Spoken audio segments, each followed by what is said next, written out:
ఐడియాలజీని నమ్మిన దాన్ని ఏం చేస్తున్నాను, నేను ఓన్ చేసుకుంటున్నాను. అది నాకు బుక్ ద్వారా వచ్చిందో ఏదో సంథింగ్ ఒక రిలీజియన్ ఇంకో దాన్ని ఫాలో అవడం ద్వారా వచ్చిన అండర్స్టాండింగ్ పోయి కాన్షియస్ లివింగ్ పోయి అన్కాన్షియస్ లివింగ్లోకి వెళ్ళిపోతున్నాం. వెళ్ళిపోయినప్పుడు ఆటోమేటిక్గా అన్కాన్షియస్ లివింగ్లోనే ఎమోషన్ పుట్టుకొస్తుంది కదా ఆటోమేటిక్గా.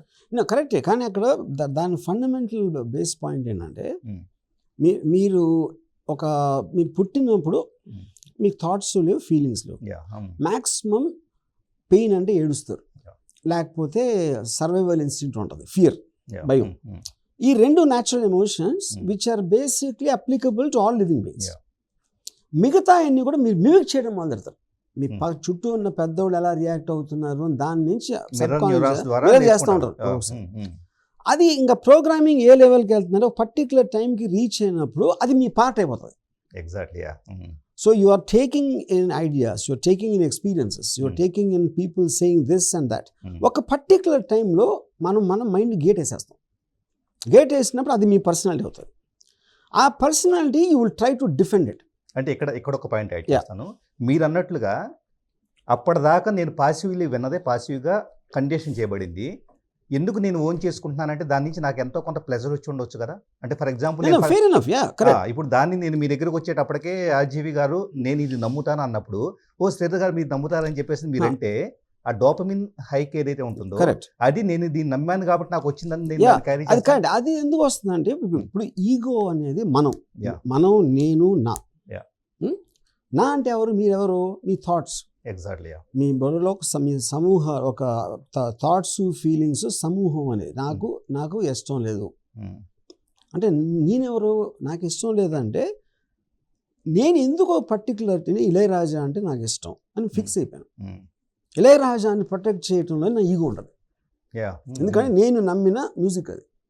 అప్పుడు మీరు వచ్చి ఇళయరాజా కాదు ఫలానా ఎవడో ఇంకా బెటరు అంటే నేను మీతో దెబ్బలాడతాను. Exactly. So the whole conflict which is arising from emotions is to defend each person's belief systems. Conflict అనేది వచ్చేది అక్కడ. మేము ఇద్దరు మనుషుల మధ్యన ఒక భేదాలు వచ్చినాయండి అభిప్రాయం. Each of them are trying to protect their belief. Exactly. కానీ మీరు అది డిఫెండ్ చేసుకుని మీ దాన్ని ప్రొటెక్ట్ చేయాలనుకుంటే మీకు దాని మీద ఎమోషన్ ఉండాలి. That is where the requirement of the emotion is. That is what, అది ఎంత డిగ్రీలో ఉంటే అది దాన్ని అంత ప్యాషన్ ఉంటాం అది. ఎందుకంటే when ever you cannot talk back you resort to violence. Me countries మధ్యన కూడా డిప్లొమసీ టాక్స్ ఫెయిల్ అయ్యి వార్ రావడానికి కూడా అదే కారణం. ఫండమెంటల్ ప్రిన్సిపల్ అదే ఉంటుంది. ఎందుకంటే నా దగ్గర బలమైన వాదన లేనప్పుడు, మీకు సమాధానం చెప్పలేనప్పుడు నా యొక్క నిస్సహాయతే అది ప్రతి దగ్గర కూడా ఎక్స్ప్రెస్ అయ్యేది. మీరు అన్నట్లుగా చాలా మందికి అర్థం కాని విషయం ఏంటంటే యుద్ధాలు అంటారు, దేశ నాయకులు అంటారు, అందరికీ చాలా రెస్పెక్ట్ ఇస్తారు, కానీ వాళ్ళకి మధ్య ఉండి ఎగ్జిస్ట్ కదా సార్ ఇవన్నీ కూడా. బయట ట్రాఫిక్లోకి వెళ్ళినా కానీ సో నేను పద్ధతికి వెళ్తున్నాను, ఇంకొకళ్ళ పద్ధతికి వెళ్తాలా, ఆటోమేటిక్గా నేనేం చేస్తున్నాను, ఈ సిస్టమ్ మొత్తాన్ని చెప్పి రూల్స్ ఉన్నాయి కాబట్టి నువ్వు ఫాలో అవ్వట్లేదు అని చెప్పేసి నేను నా యాంగర్ని నేను ఎంజాయ్ చేస్తున్నాను. దానివల్ల ఎలాంటి యూజ్ లేదు కదా. యూజ్ లేకపోవడం కానీ ఇప్పుడు దాన్ని ఏమంటారంటే ఒక లైన్ కరేజ్ ఆఫ్ కన్విక్షన్. ఇప్పుడు మీరు చెప్పిన ఎగ్జాంపుల్లోనే నేను కరెక్ట్ దాంట్లో వెళ్తా ఉంటే ఆపోజిట్లో వాడు రాంగ్లో వస్తున్నప్పుడు మీకు ధైర్యం వచ్చేస్తుంది. ఎందుకంటే మీరు రైట్ చేస్తున్నాను, నేను రైట్ వేలో ఉన్నా వాడు రాంగ్ వేలో ఉన్నాడు అన్నది కరేజ్ ఆఫ్ కన్విక్షన్ ఉంటుంది. ఎగ్జాక్ట్లీ.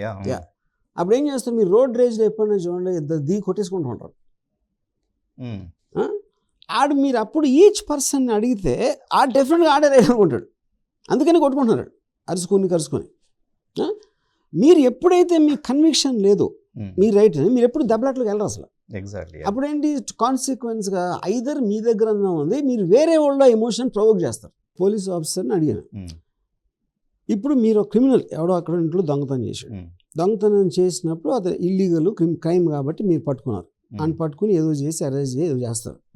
సపోజ్ మీరు ఒక హ్యూమన్ బీయింగ్గా ఎవడింట్లో అయితే దొబ్బిచ్చాడో ఓనర్ చాలా బ్యాడ్ మ్యాన్, వీడు చాలా గుడ్ పర్సన్, వీడు దొంగతనం చేసింది వాళ్ళ మదర్కి హాస్పిటల్ చేర్పించాలని చేశాడు అనమాట.